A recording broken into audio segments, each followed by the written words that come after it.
Bir акмак, bir начар адам бурулуп сийип атат. Кабырда азапка себеп болот. Каргышка кала турган нерсе сийдигинен тазаланбагандыгы себептүү азапталат. Эгерде сиз iPhone 17 алам деп атып, намаздан калып аткан болсоңуз, жумуштан калып аткан болсоңуз, iPhone'ду алмаңыз. 2 этаж үй салам деп атып, эч мечитке убактыңыз болбой, убактыңыз жетпей аткан болсо, анда 2 этаж салбаңыз. Бул жер суук, көп болуп турган болсоң, бул жерде üşүсүн, анткени бул жактан кар бар, суук. Анан адамга сууктун болушу, биз Кыргызстанды ушундай айланып кетсек болот, Аллах Таала берген, суугу бар, ысыгы бар.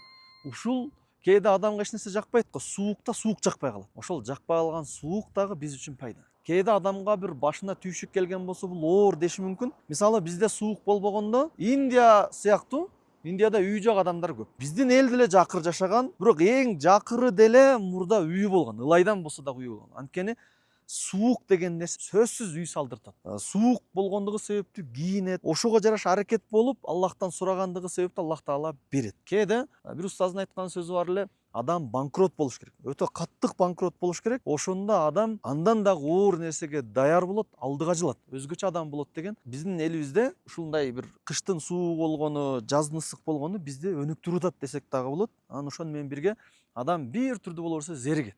Дайым эле ысык боло берсе, же дайым эле Сибир сыяктуу суук боло берсе, адам зерикмек. Аллах Таала бизди 4 мезгилде 4 түрдүү кылат. Азыр биз жол катары келатабыз. Мына жолдон келатканда биз сабак ала турган дагы бир нерсе бар. Мына бул карасаңыз эмне деп ойлойсуздар? Кабыр.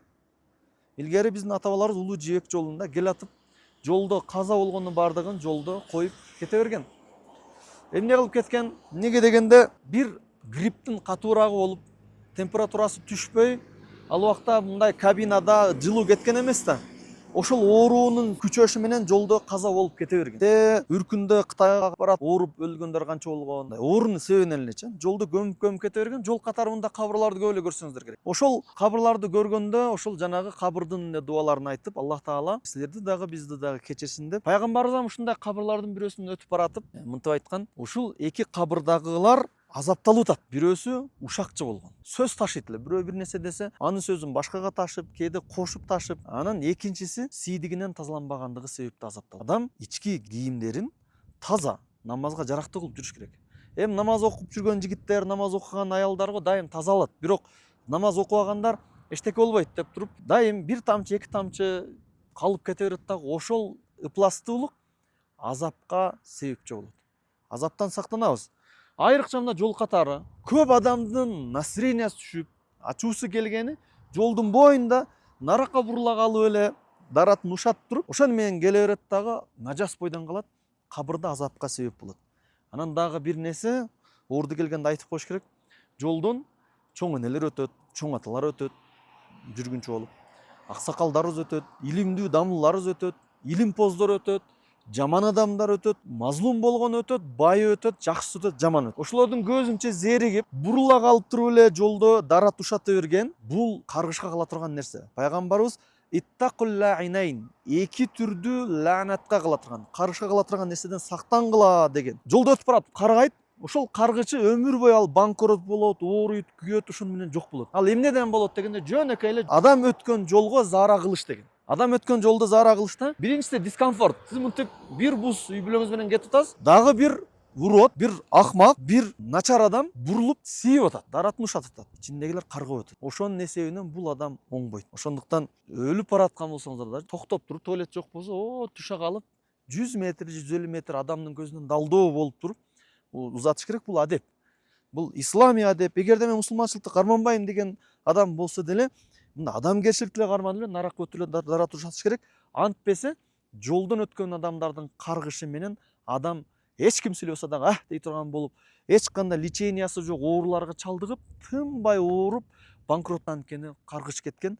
Пайгамбарыбыз иттакул лаинайн, эки түрдүү лаанаттан, каргышка кала турган нерседен өтө катты сактангыла деген. Бул дарат ушатып, нажас кылып койсо, келип токтогон болсо, ошонун жыты чыгышы мүмкүн, же өтүп бараткан болсо, көргөн болсо, настроениясы келип ачуусу келиши мүмкүн. Сактанабыз, Кудайдан коркобуз. Бул Аллахтын өкүмү бардык адамдарга пайда. Адам жашоосу түрдүү болуп бөлүнөт. Билесиздер, стандартный жашоо деген бар. Бул зарылчылык. Адам үйү бар, ичкен тамак ашы, кийими бар. Бул зарылчылык, стандартный деп коет. Андан кийинки комфортный жашоосу бар. үйү бар бирок үйү башкачараак, кийими бар бирок кийими башкачараак дегендейчи. Муну керек деп коет.